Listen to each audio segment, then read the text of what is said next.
Hello guys, hello mga kamanoy garage. Ito at meron tayong i-modify naman uli.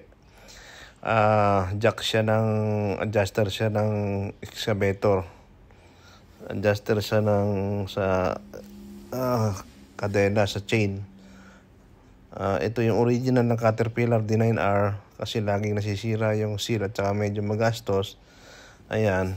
Ngayon, ang ginawa ko yung scrap na jack na para sa Volvo ay pinamodify ko na ito na ang magiging jack niya. Ayan.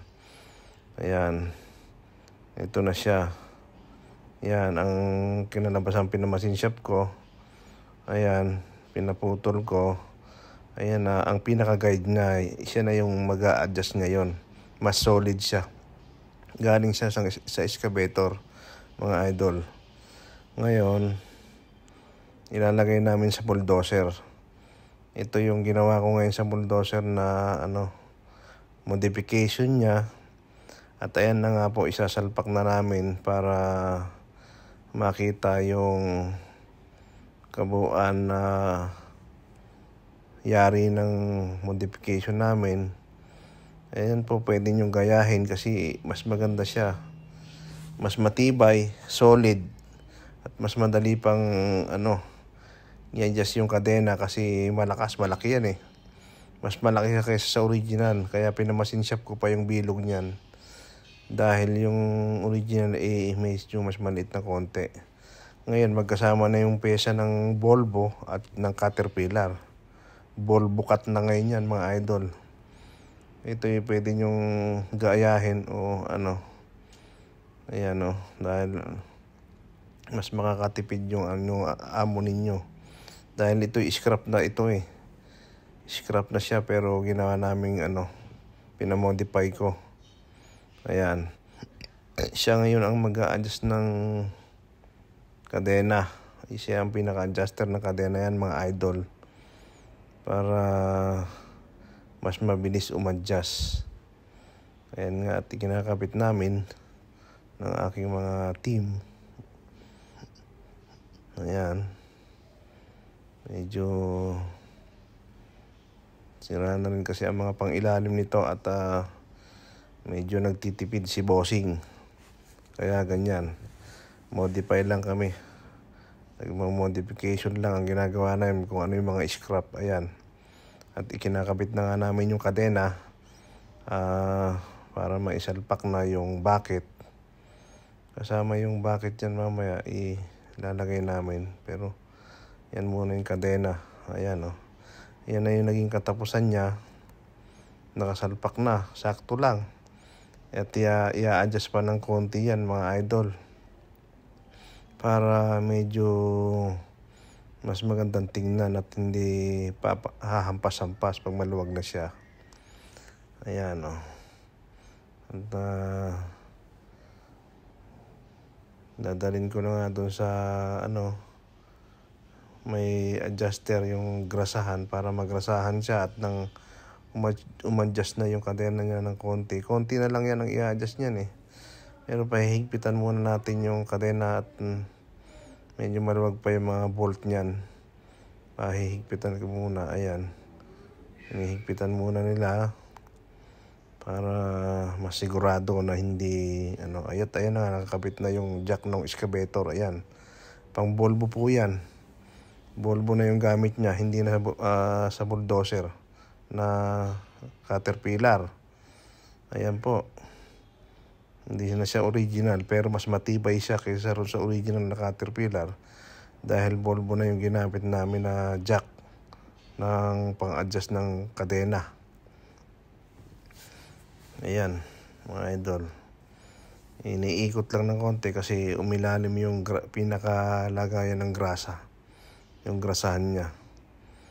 Pero mas madali siyang i-adjust pagka ganyan. At ayan na nga, medyo naikot na. Mamaya ay yan, sakto lang, tamang-tama. Maganda na yung pagkakaano niya. Ayan, at ilalagay na namin yung pinaka-bucket niya, mga idol. Maglalagay na kami ng bucket para nakumpleto na rin kasi painit na, malapit na ang uminit. Mainit na dito mga idol. Ayan. Yan lang po ang trabaho ng taong grasa mga idol. Yan po si Manoy.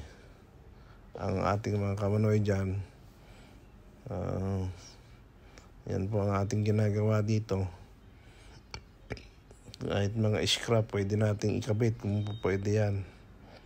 Pinag-iisipan yan. Ayan o. Dating scrap siya pero ayan na siya o. Gumagana na, i-adjust na yung kadena. Mas matibay pa mga loads. This is the finished product. Yan ang finished product nung ginawa naming pagmamodify. Magkakabit na kami ng blade niya para magamit na rin nila ngayon din. Gagamitin ito pagkatapos dahil maraming trabaho ang bulldozer ngayon dito. So kaya namin minamadali ito ng aking mga kasamahan. Ayun nga po ang aking mga kasama at ikakabit na nila ang bucket. Yan, medyo madali ang work talaga. Kabitan na ito. Yan lang.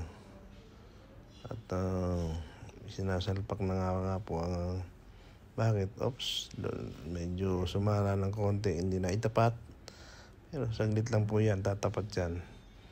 Ayan, pag naitapat na, sakto na yan. Lalagapak na lang bigla yan mga idol. At ayan na nga, at ilalagay na yung pinakatakip niya, yung cap niya, ayan. Tutornilyohan na. So sa kabila naman natin ilalagay uli yung isang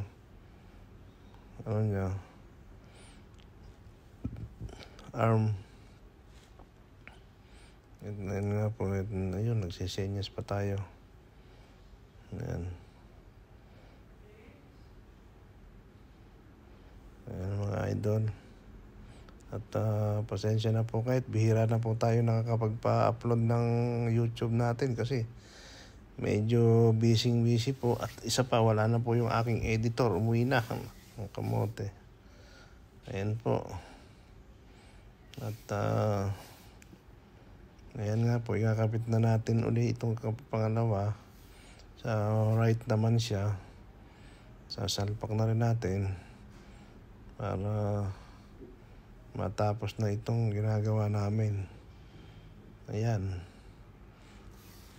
I-atras ko ng konti. Abante. Ayan, pasok na siya. At dito naman po tayo sa harapan. Yan naman ang ikakapit namin. Ayan. I-right ng konti para sumalpak naman siya.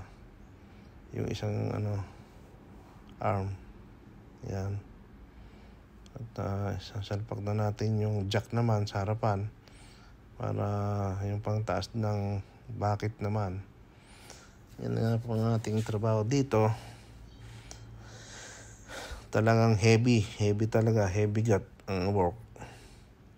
Ayan nga po. Malapit na ikabit na namin ang kadena. At tinesting ko nga ng konti ay kadena and saka yung bucket. Ayan. Testingin ko pa ng konti at para ayan, ang pinatakbo ko ng konti. Ayan. Ayos na po siya mga idol. Pwede nang gamitin ang Volvo cut. Volvo cut na po ang tawag ngayon niya kasi mix na yung niya. Mix na yung piyesa ng talaga. Halo-halo. Yan na po ang ginagawa namin dito kasi marami kaming mga ibang scrap na hindi nagagamit. Yan ang ginagawa ko. At siguro dito na lamang po. At sana po don't forget to subscribe my YouTube channel. My page. Manoy Garage TV lang po. ang inyong lingkod, ang mekaniko ng Middle East. Yun lamang po at salamat po sa walang sawang sumusuporta.